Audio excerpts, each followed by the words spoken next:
আল আকসা জামে মসজিদে শুক্রবার জুমার নামাজে নিষেধাজ্ঞা জারি করেছে ইসরায়েল। পবিত্র রমজান মাসে আজ জুম্মার দিন, কিন্তু আজ আল আকসা জামে মসজিদে নামাজ আদায় করতে গিয়ে বাধার মুখে পড়েছে মুসল্লিরা।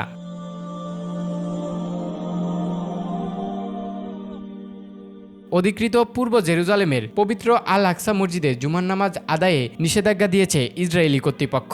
নিরাপত্তার অজুহাতে আজ জেরুজালেমের ঐতিহাসিক ওল্ড ওয়াল সিটির সব ধর্মীয় স্থান বন্ধ করে দেওয়া হয়েছে বলে জানিয়েছে ইসরায়েল।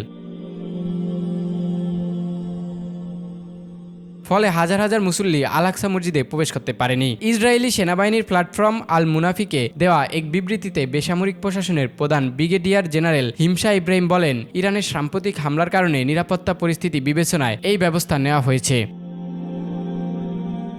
এই সিদ্ধান্তের ফলে আজ শুধু আল আকসা মসজিদই নয়, ওল্ড সিটির আরও কয়েকটি গুরুত্বপূর্ণ ধর্মীয় স্থান বন্ধ রাখা হয়েছে। এর মধ্যে রয়েছে ইহুদিদের পবিত্র ওয়েস্টার্ন ওয়াল বা আল মোবারক দেয়াল, টেম্পল মাউন্ট এবং খ্রিস্টানদের গুরুত্বপূর্ণ উপাসনালয় চার্চ। ইসরায়েলি কর্তৃপক্ষ স্পষ্ট জানিয়েছে, আজ কোনো ধর্মাবলম্বী উপাসক বা দর্শনার্থীকে এসব এলাকায় প্রবেশ করতে দেওয়া হবে না। ফলে পবিত্র রমজানের জুমায় আল আকসায় নামাজ আদায়ের সুযোগ থেকে বঞ্চিত হচ্ছে অসংখ্য মুসল্লি। এদিকে এই সিদ্ধান্তের তীব্র সমালোচনা করেছে আল আকসা মসজিদের সিনিয়র ইমাম শায়েখ ইকরামা সাবরি। আন্তর্জাতিক সংবাদ মাধ্যম আল জাজিরাকে দেওয়া সাক্ষাৎকারে তিনি বলেন, বিভিন্ন অজুহাতে বারবার আল আকসা মসজিদ বন্ধ করার চেষ্টা করছে দখলদার কর্তৃপক্ষ। তার মতে এটি শুধু অন্যায় নয়, বরং মুসলমানদের ধর্মীয় অধিকারের উপর সরাসরি হস্তক্ষেপ। বিশেষ করে পবিত্র রমজান মাসে মুসল্লিদের নামাজ আদায়ে বাধা দেওয়া অত্যন্ত দুঃখজনক। উল্লেখ্য, গত শনিবার ইরান ও ইসরায়েলের মধ্যে সরাসরি সংঘাত শুরু হওয়ার পর থেকেই জেরুজালেমের ওল্ড সিটিতে কঠোর নিরাপত্তা ব্যবস্থা জারি করেছে ইসরায়েল।